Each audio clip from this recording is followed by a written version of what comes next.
Seri Pelangi di Langit Singosari. Bunga di Kaki Gunung Kawi. Audiobook, novel silat. Cerita, Esa Mintarja.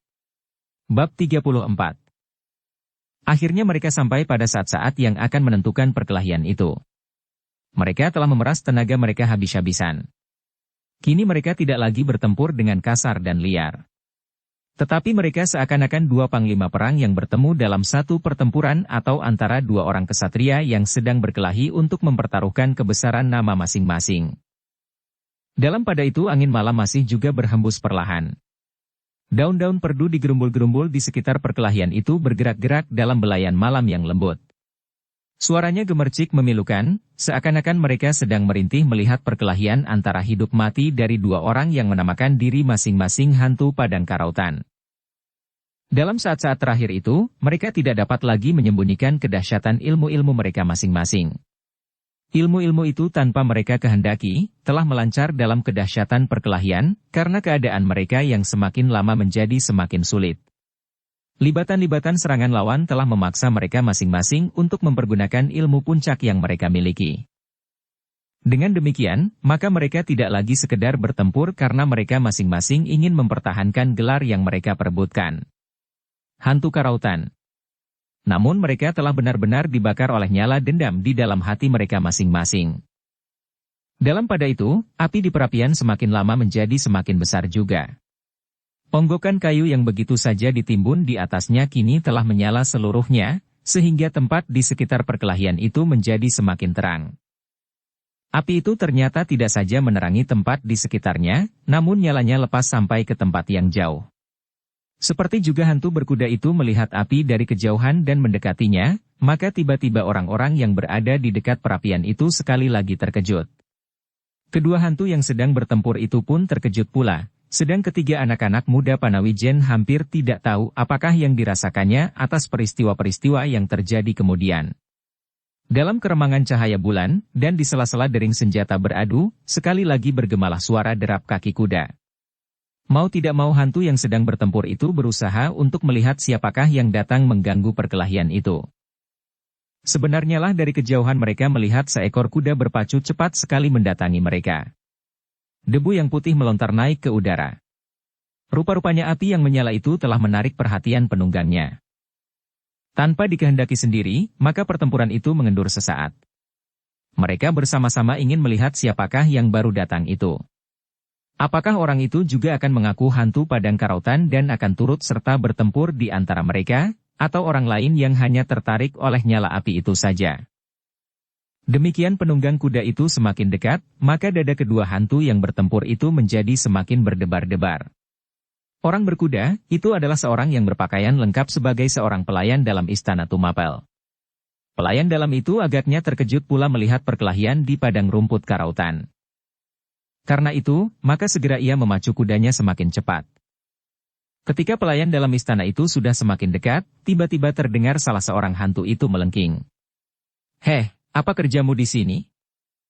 Pelayan dalam itu tidak segera menjawab. Demikian sampai di tempat itu, maka segera ia menarik kekang kudanya dan mengamat-amati daerah di sekitarnya dengan seksama. Ia melihat kemudian tiga anak-anak muda yang duduk membeku. Dilihatnya pula beberapa alat dan perlengkapan yang berserakan di dekat perapian.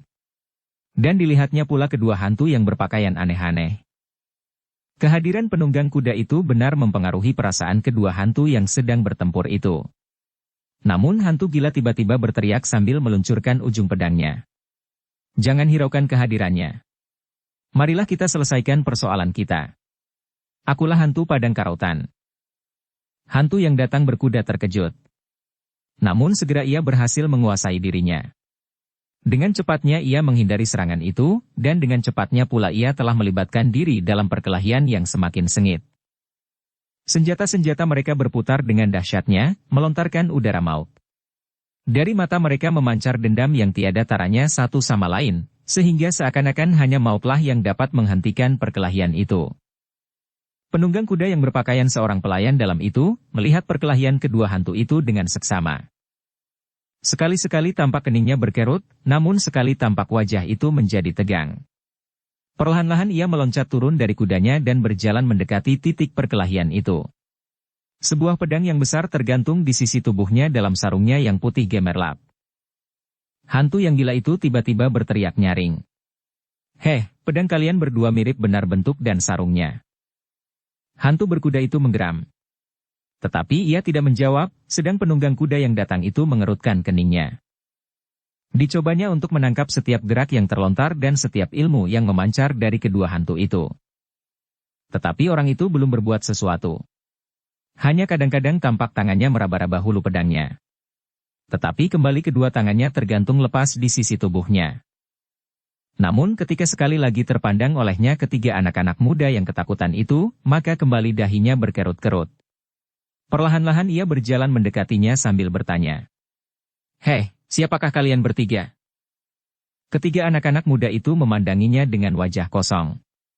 Tetapi ketika tampak olehnya bahwa orang itu sama sekali bukan sejenis kedua hantu yang bertempur, maka tiba-tiba di sudut hatinya memancar kembali harapan betapapun kecilnya. Karena itu, maka dengan penuh ketakutan salah seorang dari mereka menjawab. "Kami anak-anak Panawijen, Tuan." "Kenapa kalian berada di tempat ini?" Pertanyaan itu telah mengingatkannya kepada tugas yang menyeretnya ke tempat terkutuk itu. Maka dengan terbata-bata Patalan menjawab. "Kami datang bersama Mahisa Agni, Tuan. Kami ingin mencari tempat untuk membuat bendungan." Penunggang kuda yang berpakaian pelayan dalam istana itu mengangguk-anggukan kepalanya. Katanya pula, "Di mana Mahisa Agni sekarang?" "Ke sungai, Tuan." "Mencari air," jawab Sinungsari. Pelayan dalam itu mengangguk-angguk, desisnya. "Jangan takut. Aku akan mengatasi keadaan." Harapan yang tumbuh di dalam dada anak-anak muda Panawijen itu menjadi semakin berkembang. Sekali lagi dicobanya untuk menatap wajah pelayan dalam yang tegap, tampan dan meyakinkan. Bahkan terdengar Jinan berkata, "Tuan, hantu-hantu itu telah menakutkan kami. Mereka akan membunuh kami." Pelayan dalam itu berpaling. Dilihatnya kedua hantu itu masih bertempur dengan sengitnya. Terdengar ia berkata, "Keduanya memiliki tenaga yang luar biasa." "Siapakah mereka?" "Kami tidak tahu, Tuan," sahut Sinungsari. "Mereka menamakan diri mereka hantu padang rumput karautan." Pelayan dalam itu mengangguk-anggukan kepalanya. Kini ia berdiri tegak dengan kaki renggang. Sebagai seorang petugas istana maka ia memiliki keberanian untuk menghadapi setiap kemungkinan. Juga terhadap sepasang hantu yang sedang bertempur itu. Sinungsari yang masih gemetar itu tiba-tiba berkata, "Apakah Tuan dapat mengusir mereka berdua?" Pelayan dalam itu mengerutkan keningnya. Ia tidak segera menjawab. Tetapi dicobanya untuk melihat pertempuran itu dengan seksama. "Bagaimana, Tuan?" desak Patalan. "Apakah Tuan dapat mengusir hantu-hantu itu?" "Hantu-hantu itu benar-benar menakutkan," desisnya.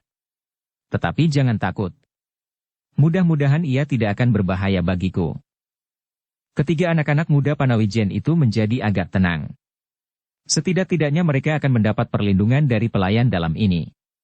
Sebagai seorang pejabat istana, maka ia pasti akan berbuat sesuatu.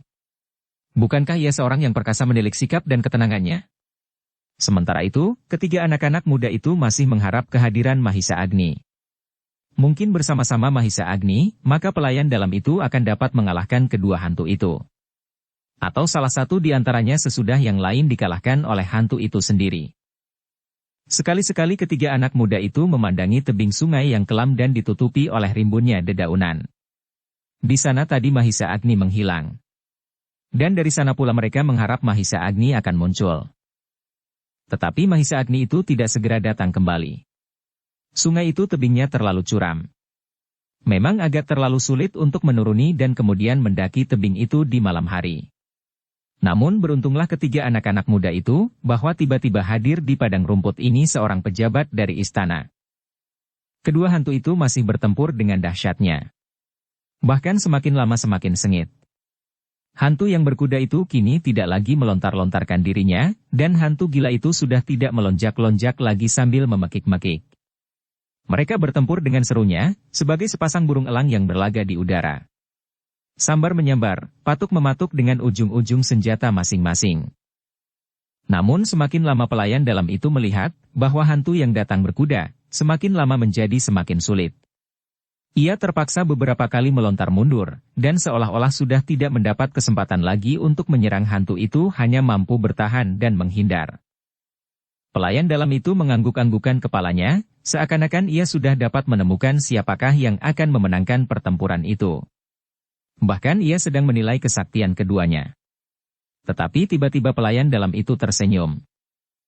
Kedua hantu yang bertempur itu benar-benar telah memeras segenap kemampuan yang ada di dalam diri masing-masing. Namun seperti pengamatan pelayan dalam itu, mereka pun agaknya telah menyadari akhir dari perkelahiannya. Hantu yang datang berkuda itu benar-benar telah terdesak. Beberapa kali ia meloncat surut dan beberapa kali ia mengeluh di dalam hatinya. Namun tiba-tiba terjadilah sesuatu di luar dugaan. Di luar dugaan pelayan dalam yang menyaksikan perkelahian itu, dan di luar dugaan hantu yang mirip orang gila. Tiba-tiba saja, hantu yang datang berkuda itu melontar mundur beberapa langkah. Kemudian ujung pedangnya mengungkit tanah berdebu di bawah kakinya diarahkan ke wajah lawannya. Segumpal tanah melontar menghambur ke wajah hantu gila itu. Dengan demikian, maka ia terpaksa berhenti dan berusaha menutup matanya supaya tidak kemasukan debu. Kesempatan itulah yang ingin didapat oleh hantu berkuda itu. Ketika ia melihat lawannya menutup matanya dan bahkan dengan tangan kirinya mengusapi debu di wajah, cepat-cepat ia berlari dan meloncat ke punggung kudanya. Dengan satu sentakan kuda itu melonjak dan kemudian meloncat berlari meninggalkan perapian, hantu gila dan pelayan dalam yang berdiri keheranan. Namun dengan demikian pelayan dalam itu menyadari keadaan, ia pun siap berlari ke arah kudanya, untuk mengejar hantu berkuda itu. Tetapi alangkah kecewanya. Dengan menggeram ia mengumpat tak habisnya. Hantu berkuda itu sempat menyentuh pantat kuda pelayan dalam itu sehingga kuda itu terkejut dan melonjak melingkar-lingkar. Gila, gerutu pelayan dalam itu sambil berusaha menenangkan kudanya kembali. Perlahan-lahan ditepuk-tepuknya leher kudanya dan dengan siulan ia mencoba menguasai kudanya itu. Lambat laun kuda itu dapat ditenangkannya. Namun hantu berkuda yang akan dikejarnya telah menghilang jauh ke tengah-tengah padang rumput. Dalam keremangan cahaya bulan masih tampak lamat-lamat debu yang mengepul. Tetapi untuk mengejarnya, adalah sangat sulit bagi pelayan dalam itu. Jaraknya telah terlampau jauh. Karena itu maka ia sama sekali tidak berusaha untuk mengejarnya. Kini yang dihadapinya adalah hantu yang gila itu.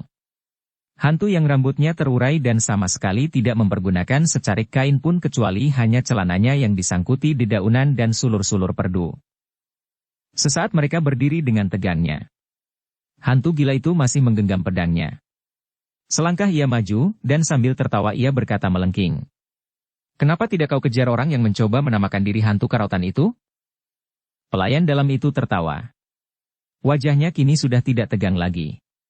Ia pun melangkah maju sambil menjawab. Kenapa kau juga tidak mengejarnya? Aku tidak membawa kuda, jawab hantu itu. Apakah hantu memerlukan kuda? Sahut pelayan dalam. Hantu itu terdiam sesaat. Diamat-amatinya pelayan dalam yang berdiri tegak dalam pakaian yang lengkap dan pedang di lambungnya. Apa kerjamu di sini? Bertanya hantu itu. Melihat hantu-hantu berkelahi, jawabnya. Hanya ada satu hantu di padang karautan. Kau lihat, orang yang menamakan dirinya hantu itu telah pergi.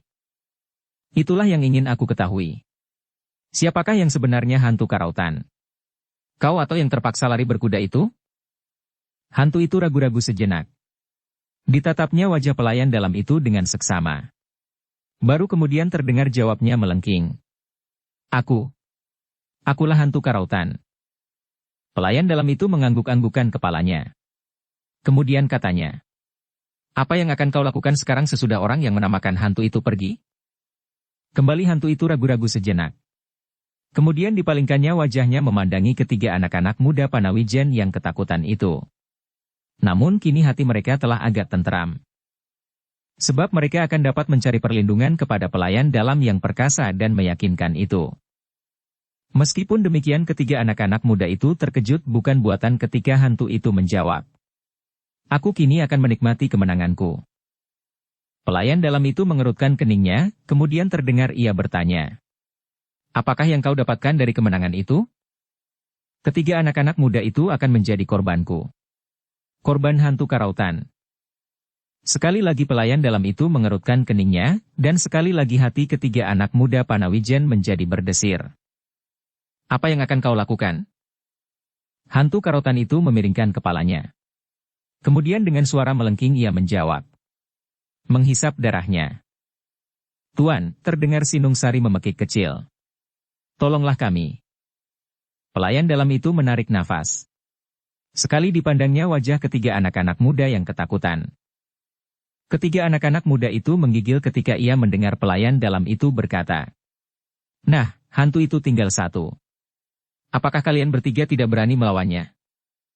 Jinan yang gemetar berkata tergagap. Tolonglah kami.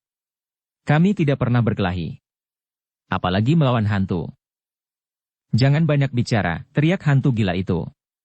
Sekarang kalian satu demi satu, bersimpuh di hadapanku. Aku akan menghisap darahmu lewat tengkukmu. Dan kepada pelayan dalam hantu itu berkata. Bukankah begitu kebiasaan hantu-hantu? Menghisap darah lewat tengkuk korbannya yang harus bersimpuh sambil menundukkan kepalanya? Pelayan dalam itu menarik alisnya tinggi-tinggi. Kemudian sahutnya. Kenapa kau bertanya kepadaku? Terdengar hantu itu menggeram. Kemudian suara tertawanya melonjak tinggi. Berkepanjangan membelah kesepian padang Karautan. Tanpa dikehendakinya pelayan dalam itu pun tersenyum. Tetapi segera ia membentak. Heh, kenapa kau tertawa? Hantu itu menjawab. Kau pun akan menjadi korban yang seharga. Ayo, apakah kau yang pertama-tama akan duduk bersimpuh di hadapanku sambil menundukkan kepala? Aku datang terakhir. Karena itu, kalau kau kehendaki, aku adalah korban yang terakhir. Bagus. Bagus. Sekarang biarlah ketiga anak-anak muda itu dahulu. Tuan. Patalan menjerit. Tolonglah kami Tuan. Bukankah Tuan telah sanggup? Kenapa kalian menjadi ketakutan menghadapi hantu yang hanya satu ini? Bertanya pelayan dalam itu. Bukankah kalian bertiga dan bersenjata? Aku tidak. Senjatakulah yang dibawa oleh hantu itu. Oh, kalau demikian, biarlah senjata itu aku minta untukmu. Atau kau ingin memakai senjataku? Tidak Tuan, minta Jinan. Tuan akan menolong kami. Baik. Aku akan menolong kalian, kalau kalian telah berbuat sesuatu.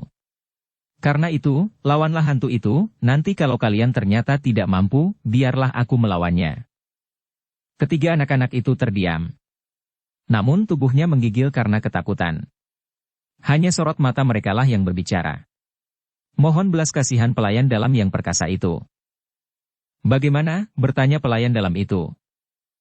Mulut ketiga anak-anak muda Panawijen itu seakan-akan telah terbungkam. Mereka sama sekali tidak memiliki kekuatan untuk berbuat sesuatu. Apalagi melawan hantu itu. Tetapi tiba-tiba adalah seorang dari mereka teringat bahwa mereka sedang menunggu Mahisa Agni. Mereka mengharap bahwa Mahisa Agni itu akan segera kembali. Karena itu maka katanya kepada pelayan dalam itu. Tuan kami mempunyai seorang kawan lagi. Kalau kawan kami itu segera datang, maka kami mengharap bahwa ia akan dapat berbuat sesuatu. Karena itu Tuan, kami mengharap Tuan menolong kami sampai kawan itu datang. Pelayan dalam itu mengerutkan keningnya. Siapakah yang kau maksud? Mahisa Agni, Tuan, jawab Patalan. Seperti yang sudah kami katakan. Tidak memiliki kekuatan untuk berbuat sesuatu. Apalagi melawan hantu itu. Apakah kau pasti bahwa ia akan datang? Pasti, Tuan. Ia akan segera datang. Pelayan dalam itu berpaling kepada hantu yang gila itu. Katanya. Apakah kau sudah bertemu dengan seorang anak muda yang bernama Mahisa Agni di tebing sungai? Atau barangkali darahnya sudah kau hisap pula? Sebelum hantu itu menjawab, terdengar Sinungsari berkata. Tuan, Mahisa Agni berkata bahwa ia sudah kenal dengan hantu Karautan. Hantu itu sesaat berdiam diri. Hanya matanya sajalah yang tampak berkedip-kedip di atas secarik kain yang menutupi wajahnya. Bagaimana? Desak pelayan dalam itu. Bagaimana dengan Mahisa Agni? Apakah sudah kau hisap darahnya? Apakah betul kata anak muda itu, bahwa Mahisa Agni telah mengenal hantu Karautan? Hantu itu mengangguk-angguk, kemudian terdengar ia menggeram. Bagaimana sebaiknya, katanya kepada pelayan dalam itu. Apakah sebaiknya aku minum darahnya atau tidak? Kenapa kau bertanya kepadaku, sahut pelayan dalam itu. Kau lebih tahu, apa yang harus dilakukan oleh hantu karautan, jawab hantu itu. Jangan mengigau, bentak pelayan dalam itu, tetapi kemudian ia tersenyum. Hantu itu pun tertawa melengking. Ketiga anak-anak muda Panawijen menjadi semakin tidak mengerti. Kenapa pembicaraan keduanya terasa bersimpang siur tak menentu. Bahkan kemudian hantu karautan itu berkata, "Lalu, bagaimana dengan ketiga anak-anak muda itu?" Dada ketiga anak-anak muda Panawijen itu menjadi kembali bergetaran. Harapannya untuk mendapat perlindungan pelayan dalam itu semakin tipis. Bahkan kemudian timbullah ketakutan yang lain di dalam hatinya. Apakah yang berpakaian pelayan dalam itu hantu pula yang sedang menyamar? Dalam ketakutan itu ia mendengar pelayan dalam berkata, "Apapun yang akan kau lakukan, perhitungkanlah baik-baik. Apabila Mahisa Agni nanti datang, maka kau harus bertanggung jawab kepadanya." Hantu gila itu memiringkan kepalanya, kemudian terdengar ia bertanya kepada anak-anak muda Panawijen. "Apakah betul Mahisa Agni akan datang kemari?" Tiba-tiba tanpa sesadarnya Patalan menyahut, "Ya. Ia pasti akan datang kemari." "Omong kosong," teriak hantu itu. "Benar," sahut Sinungsari dan Jinan hampir bersamaan. "Ia pasti akan datang." Tiba-tiba hantu itu menjadi gelisah. Ditebarkannya pandangan matanya berkeliling. Kemudian katanya, "Kau hanya ingin menakut-nakuti aku." "Tidak. Sebenarnya ia akan datang." Hantu itu menjadi semakin gelisah. Tiba-tiba ia meloncat berlari meninggalkan tempat itu sambil berteriak nyaring. "Lebih baik aku pergi sebelum Mahisa Agni datang." Meskipun hantu karautan tidak takut terhadap siapapun, namun aku tak mau bertengkar dengan Mahisa Agni itu. Kemudian kepada pelayan dalam itu ia berkata lantang, "Bukankah begitu? Bukankah hantu padang karautan tidak takut kepada siapapun juga? Kepada hantu berkuda yang lari itu, dan kepada Mahisa Agni?" "Gila," gumam pelayan dalam itu. Tetapi ia tidak menjawab. Dibiarkannya hantu gila itu berlari melonjak-lonjak dan kemudian menghilang di balik gerumbul-gerumbul liar yang bertebaran di padang itu. Ketiga anak-anak muda Panawijen memandangi hantu yang gila itu dengan berdebar-debar. Mudah-mudahan apa yang dikatakan itu benar. Meskipun ia tidak takut kepada Mahisa Agni, namun ia tidak akan mau menemui dan bertengkar dengannya. Tetapi sepeninggal hantu itu, ketiga anak-anak muda Panawijen menjadi gelisah pula karena pelayan dalam yang aneh itu. Apakah benar di malam hari yang sepi ada seorang pelayan dalam berkeliaran di padang karautan ini? Apakah pelayan dalam ini bukan sekedar hantu yang lain yang sedang menyamar, bahkan lebih berbahaya dari hantu yang lari itu? Kalau demikian maka pasti ada lebih dari satu hantu di padang ini, seperti hantu yang dikatakan oleh Mahisa Agni tidak akan lagi berada di padang ini, namun ternyata masih ada hantu-hantu yang lain yang berkeliaran. Dalam kecemasan dan kegelisahan itu, mereka bertiga melihat pelayan dalam itu datang kepada mereka sambil tersenyum-senyum. Meskipun pelayan dalam itu tersenyum, namun senyumnya itu sama sekali tidak memberi ketenangan kepada mereka seperti ketika ia baru datang. Tiba-tiba pelayan dalam itu bertanya, "Kau belum mengenal hantu padang karautan?" Pertanyaan itu menjadi semakin mendebarkan hati mereka. Dengan terbata-bata Patalan menjawab, "Belum Tuan. Baru kali ini aku melihat mereka berdua bertempur." Pelayan dalam itu tertawa. Katanya, "Kenapa kalian menjadi sangat ketakutan? Kami tidak pernah bertemu dengan hantu. Seharusnya kalian tidak takut. Bukankah kalian laki-laki yang tegap dan gagah? Tetapi hantu-hantu adalah makhluk yang sakti. Kau percaya?" Anak muda yang lain. Ketiga anak-anak muda itu mengangguk bersama-sama. Karena itulah maka orang yang berpakaian pelayan dalam itu tertawa terbahak-bahak. "Terlalu," katanya. "Kalian adalah penakut-penakut yang sama sekali tidak percaya kepada diri sendiri. Seharusnya kalian berusaha untuk melindungi diri kalian dengan ketegapan dan kekekaran tubuh kalian. Aku kira tenaga kalian tidak akan kalah dengan tenaga hantu yang paling dahsyat sekalipun seandainya kalian berusaha." Ketiganya tidak menjawab. Namun darah mereka serasa berhenti ketika tiba-tiba mereka mendengar pelayan dalam itu berkata lantang, "Akulah sebenarnya hantu karautan." Orang yang berpakaian lengkap sebagai seorang hamba istana itu bertolak pinggang. Dengan sinar yang tajam menusuk jantung, dipandanginya ketiga anak-anak Panawijen yang hampir menjadi pingsan. Nah, apakah kalian tidak percaya bahwa akulah sebenarnya hantu karautan? Lihat, kedua orang yang mengaku-ngaku hantu itu semuanya telah melarikan dirinya. Dan bukankah kau dengar hantu yang terakhir itu mengatakan bahwa aku lebih tahu apa yang harus dilakukan oleh hantu karautan, berkata orang itu lebih lanjut. Darah ketiga anak-anak muda Panawijen itu seakan-akan sudah benar-benar membeku, sehingga mereka sudah tidak dapat memberikan tanggapan apapun atas pertanyaan orang itu. Hanya mata mereka sajalah yang berkedip-kedip dan nafas merekalah yang berkejaran semakin cepat. Tetapi tiba-tiba, dari balik gerumbul di hadapan mereka, sekali lagi mereka melihat sesosok bayangan yang berjalan semakin lama semakin dekat menjinjing bumbung bambu. Dengan serta-merta hampir bersamaan, ketiga anak muda Panawijen itu berdesis. Agni. Mahisa Agni telah datang. Orang yang berpakaian dalam itu mengerutkan keningnya. Apa? Kau menyebut-nyebut nama Mahisa Agni? Ya.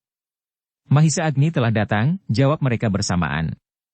Wajah-wajah mereka tiba-tiba menjadi agak cerah dan harapan timbul kembali di dalam dada mereka.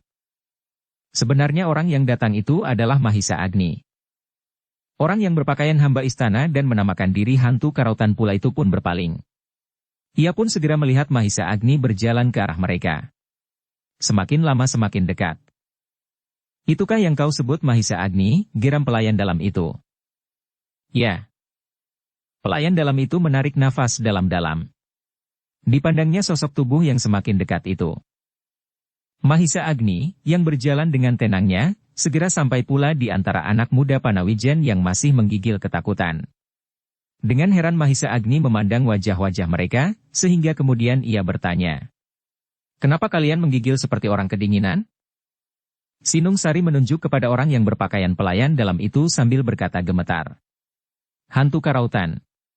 Hei! Mahisa Agni mengerutkan keningnya. Sekali lagi Sinung Sari menunjuk orang itu. Tetapi mulutnya terbungkam. Mahisa Agni kemudian meletakkan barang-barang yang dijinjingnya. Bumbung-bumbung bambu dan sebilah pedang terhunus. Sedang pedangnya sendiri masih tergantung di lambungnya. Benarkah kau hantu padang karautan? Bertanya Mahisa Agni. Pelayan dalam itu mengangguk sambil bertolak pinggang. Ya, akulah hantu karautan. Mahisa Agni mengangguk-anggukan kepalanya. Kemudian selangkah ia maju. Sambil tersenyum ia berkata. Bagus. Adalah kebetulan sekali aku dapat bertemu dengan hantu padang karautan. Duduklah. Pelayan dalam yang menamakan dirinya hantu padang karautan itu tertegun sejenak. Namun Mahisa Agni telah mendahului duduk di samping perapian, di antara barang-barangnya yang berserakan. Duduklah, ia mempersilakan sekali lagi. Ketiga anak muda Panawijen itu terbelalak ketika mereka melihat, hantu itu pun kemudian duduk di samping Mahisa Agni. Hei, kemarilah, panggil Mahisa Agni sambil berpaling kepada ketiga kawan-kawannya. Mungkin kau belum mengenal hantu ini. Aku mula-mula agak lupa melihat tampangnya yang gagah. Tetapi akhirnya aku dapat mengenalnya meskipun ia menyamar sebagai pelayan dalam istana Tumapel. Sesaat ketiga kawan-kawannya saling berpandangan namun kembali terdengarlah Mahisa Agni memanggil. Kemarilah. Hantu ini sama sekali tidak menakutkan. Ia adalah hantu yang baik hati. Ketika mereka melihat Mahisa Agni sama sekali tidak menjadi cemas dan tegang menghadapi hantu itu, maka perlahan-lahan mereka bertiga pun beringsut maju mendekati perapian. Satu demi satu mereka duduk di belakang Mahisa Agni. Inilah hantu itu sebenarnya, berkata Mahisa Agni. Kenapa kalian menjadi sangat ketakutan? Apakah hantu ini sudah menyakiti atau menakut-nakuti kalian? Ketiga anak muda itu menggeleng. Sudah aku katakan. Hantu karautan sama sekali tidak menakutkan. Bahkan sekarang kau dapat membuktikan sendiri bahwa hantu itu benar-benar berwajah tampan setampan Panji Asmara Bangun. Ah, desis hantu itu sambil tersenyum. Ketiga anak-anak muda Panawijen sama sekali tidak mengerti bagaimanakah sebenarnya persoalan yang mereka hadapi. Karena itu, setelah hatinya agak tenang, Sinung Sari berkata, Agni, kalau yang satu ini benar-benar hantu pula, maka ada 3 hantu di padang karautan ini. Heh. Mahisa Agni berpaling. 3 hantu? Ya. Ketiga-tiganya baru saja berkumpul di sini. Mengitari perapian itu. Ah, sahut Agni. Apakah hantu-hantu itu kedinginan? Sinung Sari memandang hantu berpakaian pelayan dalam itu dengan sudut matanya. Kemudian katanya. Bertanyalah kepadanya. Kepada siapa? Bertanya Mahisa Agni. Kepada hantu itu, sahut Sinung Sari. Mahisa Agni menarik nafas dalam-dalam. Ia tidak segera bertanya tentang hantu-hantu itu. Tetapi kepada kawan-kawannya ia berkata, apakah kalian tidak haus? Minumlah. Jalan menuruni tebing itu sangat sulit, sehingga aku harus sangat berhati-hati. Kawan-kawan Mahisa Agni itu sama sekali tidak merasa haus, karena perasaan mereka yang masih dicengkam oleh ketakutan atas apa yang sedang dihadapinya. Karena itu mereka sama sekali tidak ada minat untuk menyentuh bumbung Mahisa Agni. Apakah kalian tidak haus? Sekali lagi Mahisa Agni bertanya. Patalan memandangi wajah Agni dengan penuh pertanyaan yang membayang. Sekali-sekali anak muda itu menggigit bibirnya, dan sekali-sekali dicobanya untuk menatap wajah pelayan dalam yang seakan-akan penuh menyimpan rahasia. Rahasia padang rumput karautan. Mahisa Agni melihat pertanyaan yang bergelut di dalam dada kawan-kawannya. Namun ia tidak segera menjelaskan siapakah yang menyebut dirinya hantu karautan yang sedang menyamar sebagai pelayan dalam itu, bahkan ia bertanya. Jadi menurut kata kalian, di sini tadi ada 3 hantu yang berkumpul bersama-sama. Ketiga kawannya serentak mengangguk. Dan terdengar Jinan berkata. Ya, bertiga.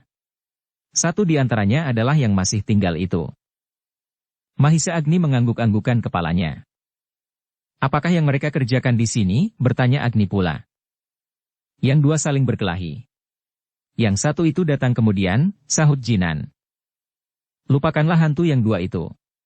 Mereka tidak akan berani mengganggu kalian, selagi hantu yang baik hati ini masih di sini, gumam Mahisa Agni seolah-olah kepada dirinya sendiri.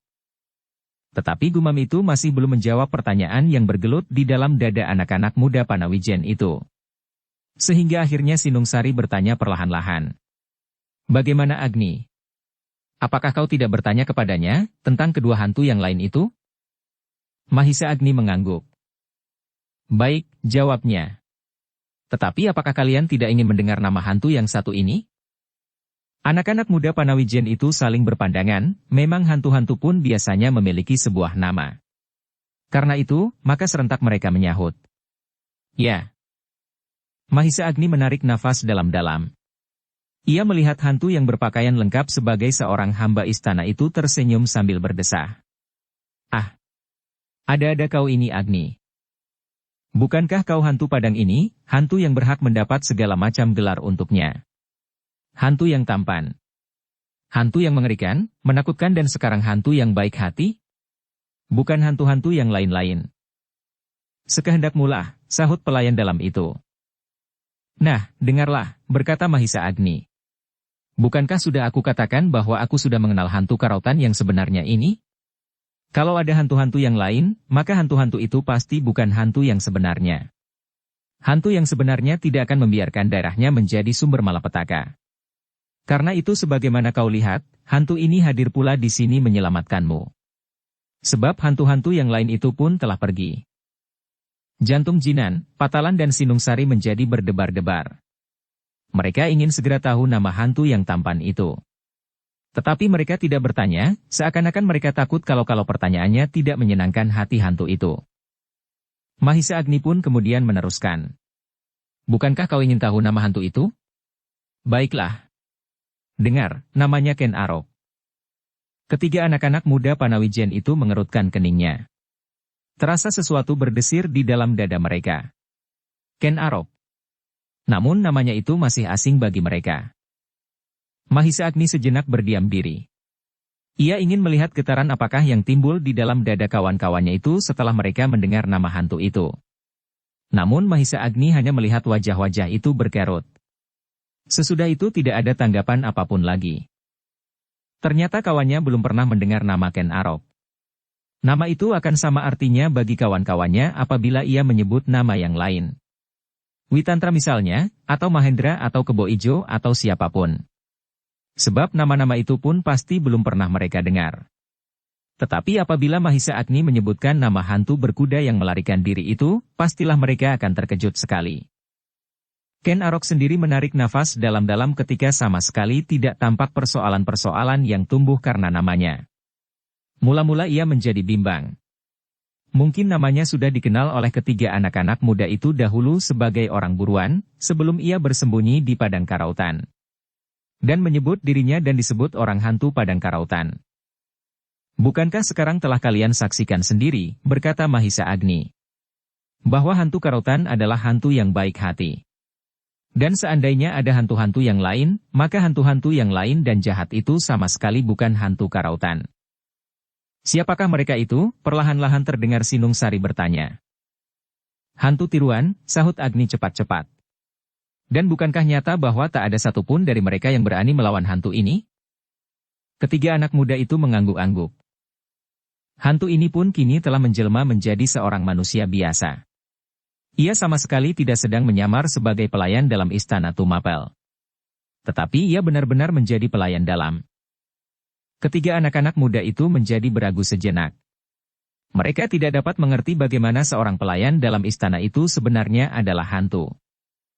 Mahisa Agni melihat keraguan-raguan itu. Karena itu ia menjelaskan. Jangan ragu-ragu akan keteranganku. Ken Arok bukan hantu. Ia adalah seorang manusia biasa. Hantu karautan itu sama sekali tidak ada. Ketiga kawan Mahisa Agni menjadi bingung. Sekali-sekali mereka saling berpandangan, namun sekali-sekali mata mereka berpindah-pindah dari Mahisa Agni kepada Ken Arok berganti-ganti. Apalagi ketika Mahisa Agni itu berkata seterusnya. Yang dua, yang bertempur itu pun sama sekali bukan hantu. Mereka hanya ingin menakut-nakuti kalian dan menamakan diri mereka hantu padang karautan. Jadi siapakah mereka itu? Selapatalan. Mahisa Agni diam sesaat. Ditatapnya wajah ketiga kawan-kawannya berganti-ganti dan sesaat kemudian ditatapnya wajah Ken Arok yang duduk di sampingnya. Dilihatnya wajah ketiga kawannya itu menjadi tegang karena kebingungan yang semakin mendesak di dalam dada mereka. Baru sesaat kemudian Mahisa Agni berkata, apakah kau juga ingin tahu siapakah yang datang berkuda dan menamakan dirinya hantu karautan itu? Ketiga kawan-kawannya mengangguk. Tiga hantu? Orang itulah yang telah membuat bencana selama ini, desis Mahisa Agni. Pasti orang itu pula yang telah melakukan pencegatan di padang rumput karautan beberapa hari yang lalu seperti berita yang kau katakan pada saat kita akan memasuki padang ini. Ketiga kawan-kawannya mengangguk. Seharusnya kau mengenalnya, berkata Mahisa Agni pula. Seperti hantu jadi-jadian itu mengenal namamu. Bukankah hantu itu mengenalmu, mengenal namamu satu persatu? Jinan, Patalan dan Sinung Sari mengangguk, tetapi mereka menjadi semakin bingung. Bagaimana mungkin mereka dapat mengenal nama hantu itu, meskipun hantu jadi-jadian sekalipun? Namun mereka hampir menjadi pingsan ketika Mahisa Agni benar-benar menyebut nama hantu itu, katanya. Nah, ketahuilah, hantu itu bernama Kuda Sempana. Kuda Sempana, berbareng ketiga anak-anak muda Panawijen itu mengulangi nama itu. Mahisa Agni mengangguk-anggukan kepalanya sambil tersenyum. Ya, hantu itulah Kuda Sempana. Sesaat ketiga anak muda itu diam mematung. Sesaat mereka tenggelam dalam perasaan yang aneh. Kuda Sempana. Bagaimana mungkin anak itu berada di padang rumput dalam pakaian yang tak teratur dan kusut? Bukankah anak muda itu berada di istana? Dengan penuh kebimbangan Sinung Sari bertanya. Mahisa Agni. Apakah mungkin terjadi, Kuda Sempana yang perkasa itu berada di padang ini? Bukankah ia berada di Tumapel? Orang itu sebenarnya Kuda Sempana, jawab Mahisa Agni. Tetapi aku tidak tahu, apa sebabnya ia berada di padang ini. Mungkin Ken Arok dapat menjawab pertanyaan itu, dan mungkin Ken Arok pun akan dapat mengatakan, kenapa ia sendiri pun berada di padang ini pula. Ken Arok tersenyum. Jawabnya. Mungkin aku dapat mengatakan kepada kalian, kenapa Kuda Sempana berada di padang rumput ini, meskipun apa yang aku ketahui pun tidak terlalu banyak. Yang paling aku ketahui tentang diriku sendiri, kenapa aku berada di padang rumput ini. Ya. Juga tentang dirimu, sahut Agni. Aku datang kembali ke padang rumput ini karena aku juga mendengar bahwa hantu padang karautan telah timbul kembali, berkata Ken Arok. Adalah benar-benar menyinggung perasaanku, bahwa hantu yang telah hilang itu datang kembali di padang ini untuk melakukan pekerjaannya. Karena itulah, maka aku minta izin kepada atasanku untuk berusaha menangkap hantu itu. Mahisa Agni tertawa mendengar keterangan Ken Arok, katanya. Bukankah kau merasa bahwa pekerjaanmu disaingi? Ken Arok tersenyum. Jawabnya. Tentu. Orang masih akan tetap menyangka bahwa hantu yang dahulu itu pulalah yang datang kemudian. Apakah pemimpinmu tahu bahwa hantu yang dahulu bernama Ken Arok? Tidak seorang pun tahu, selain Empu Purwa bersama muridnya. Dan kini, karena kau, ketiga kawan-kawanmu itu tahu pula. Mahisa Agni mengangguk-anggukan kepalanya. Katanya kemudian. Kau mendapat izin itu agaknya. Tetapi kau belum berhasil menangkap hantu itu. Ya. Tetapi aku sudah melihat hantu itu dan aku dapat mengenalnya pula, setelah beberapa malam aku berkeliaran di padang ini. Tetapi kenapa kau tertarik ke tempat ini? Bukankah daerah perburuan hantu-hantu itu tidak di sini? Aku melihat api. Barangkali karena api itu pula, maka hantu itu datang kemari. Mahisa Agni mengangguk-anggukan kepalanya. Kemudian ia berpaling kepada kawan-kawannya. Katanya, nah, sekarang kau dengar serba sedikit cerita tentang hantu karautan. Sekarang kau akan percaya bahwa hantu itu bernama Kuda Sempana? Ketiga kawannya pun mengangguk-angguk pula. Tetapi tiba-tiba Patalan bertanya. Tetapi hantu itu ada dua. Mahisa Agni mengerutkan keningnya. Dua, ia mengulang. Ya. Dua, sahut Sinungsari. Yang satu yang kau sebut bernama Kuda Sempana itu. Ia datang berkuda dan menakut-nakuti kami. Hantu itu akan membunuh kami berdua, dan membiarkan salah seorang dari kami tetap hidup, namun tubuhnya akan dijadikan cacat. Kemudian datang hantu yang kedua. Hantu yang aku sangka orang gila. Keduanya bertempur sampai hantu yang ketiga itu datang. Itu bukan hantu, potong Mahisa Agni. Sudah aku katakan ia memang bekas hantu. Tetapi sekarang tidak.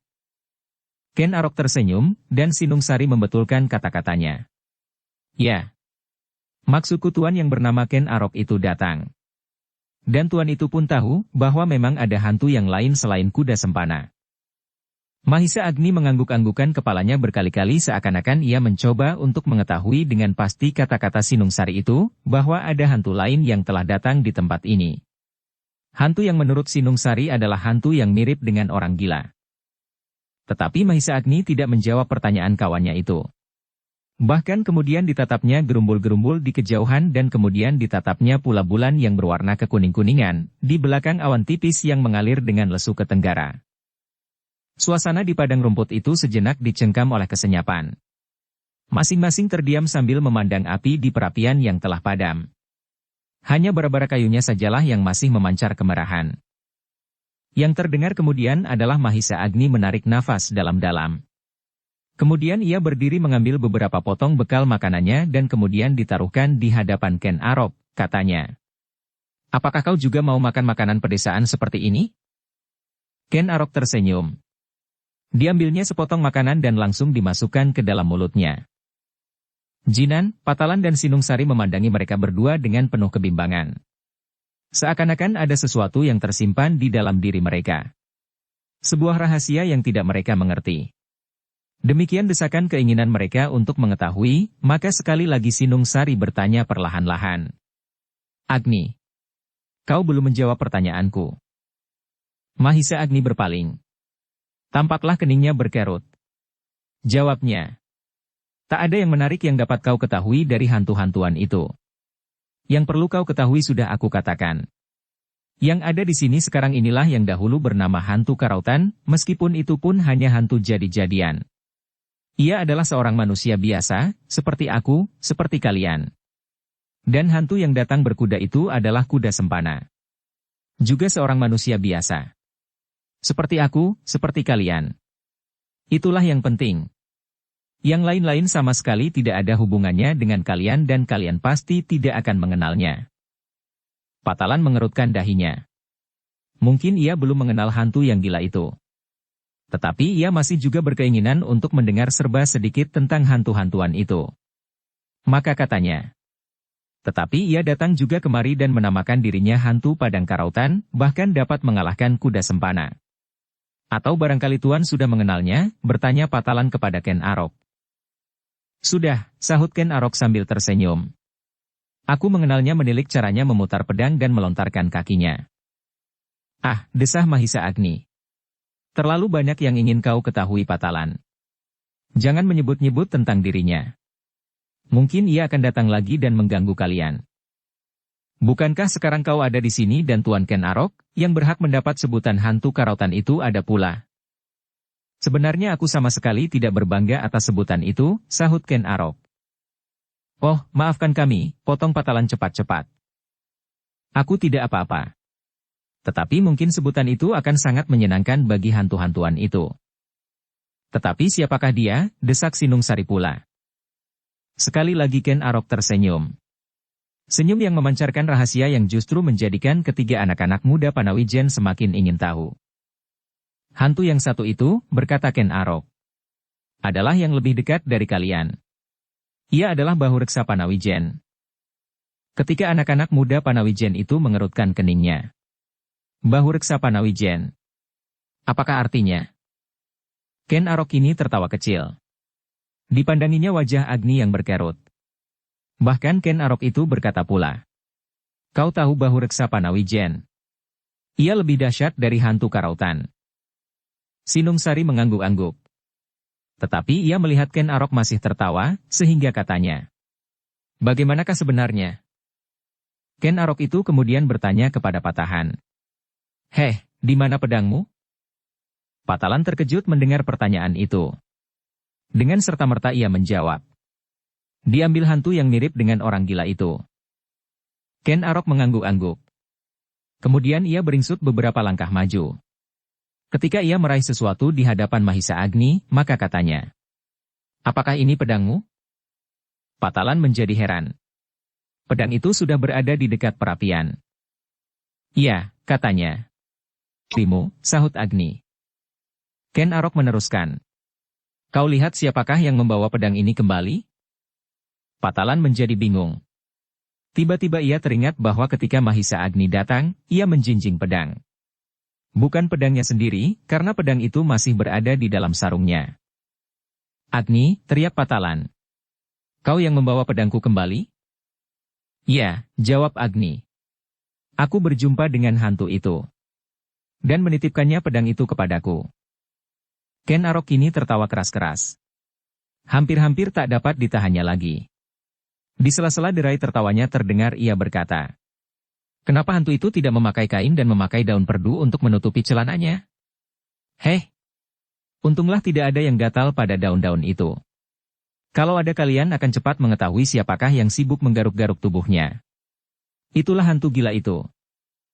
Ketiga anak-anak Panawijen itu semakin bingung. Tetapi lamat-lamat mereka dapat menangkap maksud Ken Arok itu. Apalagi ketika Ken Arok itu menjelaskan. Kalian pasti pernah melihat, siapakah yang pernah mengalahkan kuda sempana? Nah itulah. Hantu-hantuan yang datang berkuda itu kembali dikalahkan oleh hantu-hantuan Bahureksa Panawijen. Sinung Sari beringsut maju sambil berkata. Agni. Apakah demikian? Agni tersenyum. Jadi kaukah hantu-hantu jadi-jadian yang aku sangka orang gila itu? Agni mengangguk. Mereka mengulangi. Gila kau Agni, teriak Jinan. Kenapa kau menakut-nakuti kami? Kenapa kau tidak saja datang dalam keadaanmu yang sewajarnya? Agni kini tertawa, seperti juga Ken Arok tertawa. Maka jawab Mahisa Agni. Ah, sebuah permainan yang menyenangkan.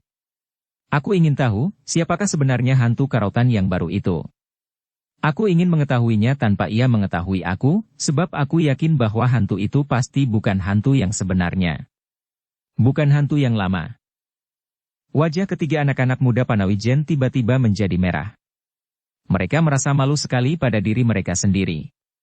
Mereka merasa betapa mereka benar-benar seorang penakut. Tetapi Agni, berkata Sinung Sari, bukankah kau akan dapat mengenalnya juga seandainya kau datang dengan wajar? Bukankah orang berkuda itu lari sebelum membuka tutup mukanya? Mahisa Agni mengangguk-anggukan kepalanya. Mungkin. Tetapi apabila ia telah mengenal aku sebelumnya, mungkin ia akan segera lari sebelum kami sempat bertempur. Apakah yang kau dapat dari pertempuran itu? Bertanya Patalan. Dari pertempuran itulah aku dapat mengenalnya. Apanya yang dapat kau kenal? Desak Sinungsari. Mahisa Agni dan Ken Arok tersenyum. Jawab Mahisa Agni. Ken Arok mengenal aku dan kuda sempana sesudah ia melihat kami bertempur. Ken Arok mengenal aku sejak aku masih menjadi orang gila itu. Karena itu, ia tidak bersikap melindungi kalian, karena ia tahu benar bahwa hantu itu tidak berbahaya bagi kalian. Tetapi apakah yang dapat menunjukkan bahwa orang itu bernama kuda sempana dan yang lain Mahisa Agni? Mahisa Agni tertawa. Katanya, gerak kami. Sifat dan watak-watak dari gerak kami masing-masing. Ketiga anak-anak muda Panawijen itu mengangguk-anggukan kepalanya.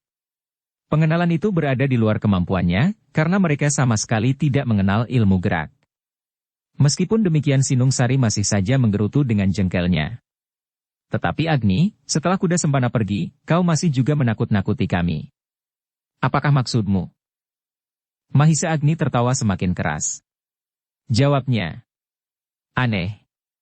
Seharusnya kalian tidak takut. Seperti kata Ken Arok itu. Bukankah kalian bertiga dan membawa senjata? Seandainya benar-benar kami bertemu dengan bahaya yang tidak dapat aku atasi seorang diri, apakah kalian akan membiarkan aku sendiri? Nah, sekarang renungi diri kalian sendiri. Manakah yang lebih baik? Mengangkat senjata menghadapi keadaan seperti itu, atau membiarkan diri kalian dihisap darah kalian lewat tengkuk kalian? Ingat, bahwa kuda sempana benar-benar akan dapat berbuat demikian atas tanah yang akan kita bangunkan nanti. Kalau kalian tidak dapat melindungi diri kalian dan tanah kalian, maka apa yang akan kalian capai dengan susah payah, akan merupakan tanah sadapan yang menyenangkan bagi orang lain. Orang lain akan dapat menghisap darah dan di jalur-jalur nadi penghidupan kampung halamanmu. Karena itu, tengadahkan wajahmu dalam menghadapi setiap persoalan. Jawablah semua tantangan. Asal kau yakin, bahwa kau sedang mempertahankan hakmu, bukan sedang melanggar hak orang lain.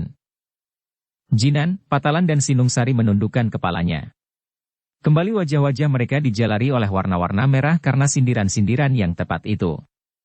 Mau tidak mau mereka harus mengakui kebenaran kata-kata Mahisa Agni, bahwa mereka sama sekali tidak dapat berbuat sesuatu untuk mengatasi kesulitan sendiri. Kembali untuk sesaat mereka terbenam dalam kesepian. Mahisa Agni sejenak berdiam diri sambil memandangi bulan yang semakin jauh dari Cakrawala. Kini bulan itu telah hampir sampai ke ujung langit. Namun malam telah melampaui pusatnya. Dibiarkannya ketiga kawan-kawannya merenungkan kata-katanya. Mahisa Agni merasa, mungkin kata-katanya akan menjadikan kawan-kawannya malu kepadanya dan kepada diri sendiri. Namun ia mengharap, bahwa dengan demikian, maka akan timbul perubahan di dalam kehidupan anak-anak muda Panawijen yang terlalu lama tenggelam dalam suasana yang terlampau tenang dan diam. Tak ada perubahan, tak ada gerak dan nyala di dalam kehidupan orang-orangnya. Jebolnya bendungan itu pun ternyata dapat dicari manfaatnya di samping bencana yang telah melanda Panawijen. Ternyata dengan jebolnya bendungan itu, anak-anak muda Panawijen mendapat pelajaran untuk mencoba mengatasi kesulitan yang menimpa diri sendiri tanpa menggantungkan kepada orang lain. Namun yang pertama-tama memecah kesepian itu adalah Mahisa Agni pula. Bukan tentang hantu-hantu yang berkeliaran di padang karautan, tetapi ia benar-benar ingin tahu, kenapa kuda sempana telah mencoba hidup di padang yang sepi ini. Apakah anak muda itu merasa bahwa ia memerlukan harta benda menjelang hari-hari di mana ia hidup dalam satu keluarga?